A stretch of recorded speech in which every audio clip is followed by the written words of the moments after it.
Toyota Avanza 2023 na aksidente at nagkaroon ng kunting damage. Kita nyo naman yung mukha dito. So meron pa kayang pag-asa ito na makabalik sa kalsada at makatakbo? Kaya pa kaya natin tong mai-restore at maibalik sa dati niyang kagwapuhan? Kadalasan sa ganitong sitwasyon ay total wreck na to. So chap-chap yung kahimtang. Pero dito ay ayan, susubukan nating maibalik sa dati. Kaya ang gagawin natin dito, yung mga nadurog na parts ay kailangan nating pagtatanggalin at papalitan. So yan, tinanggal na ng mga kasama natin yung gulong dito at yung mga yung lahat dito sa harapan. Grabe naman yung pagkabangga nito. Siguro nasa mga 80 kph siguro yung takbo nito ba. So ginawa ng mga kasama natin ay ayan, sinubukan nila tanggalin yung engine. So yung engine nito ay umatras talaga. So nadasok doon sa sa may bandang may dashboard talaga. Yan nahirapan ngang tanggalin. So dahil sa ayaw siyang mahugot-hugot ay ginamitan talaga ng tubo-tubo ba. Ayan so niligwat-ligwat ng mga kasama natin. So sa mga nagtatanong kung kamusta yung driver nito, okay naman siya. So dahil sa safety naman yung airbag, kaya yun, hindi naman siya nasaktan. Ngayon ay ayan, natanggal na rin yung engine natin at pati yung sa ilalim yung cross member at yung rack and pinion niya. So binaba rin natin kasi disalign talaga to.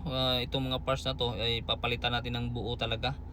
Kasi kung hindi natin papalitan, mahirapan tayong maibalik yung tamang alignment ng gulong. So yan, binarina-barina ng mga kasama natin at ginamitan ng maraming sil yung dito. So yung niya ba, yung uluhan talaga ba, yung simod-simod ay tinanggal talaga kasi hiwi-hiwi talaga yung kahimtang niya. Ayan so pinagbabaklas ng mga natin, kasama natin. Ayan, so tinipak-tipak yung bawat piraso ba. Kailangan kasi talaga natin yung maibalik sa dating mukha niya. So yan, dinuklok-dok na ng mga kasama natin, inalign yung mga parts ba na na disalign.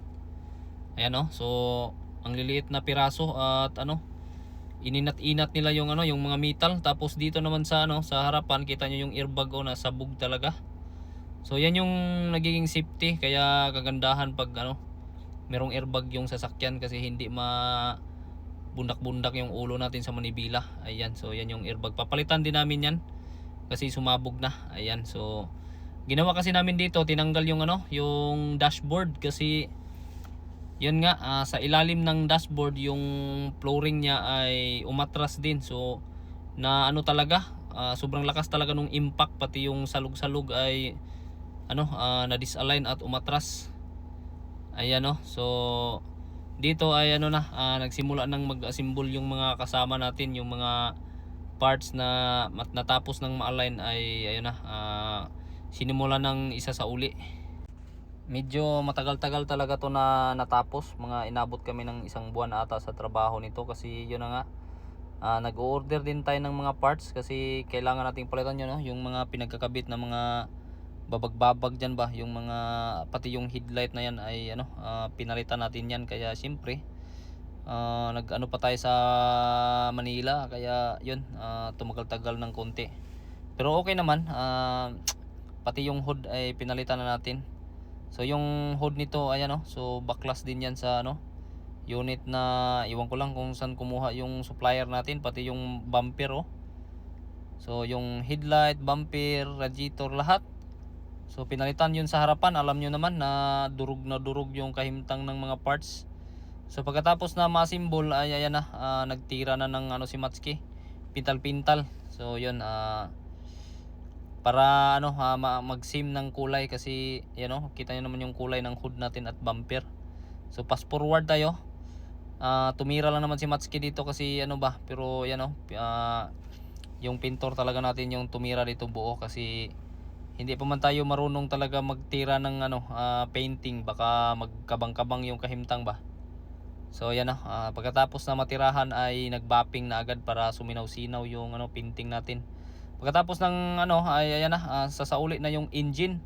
Bali yung engine dito hindi naman nasira, pero yung transmission ay nabiyak.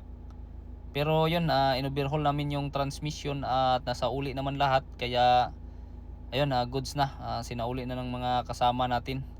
Kung na-observe nyo yung likuran natin nung magsimula tayong magtrabaho nito ay hindi pa tapos yung bakod.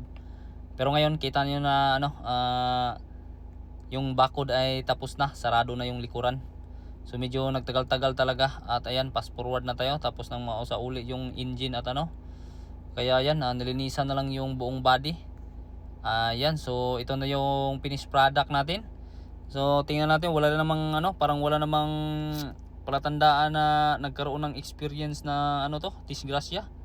Dito naman sa loob yan, so wala namang nasa uli naman lahat, kaya goods na yan. Tara, subukan nating test drive to at nang makabalik na sa kalsada. Let's go.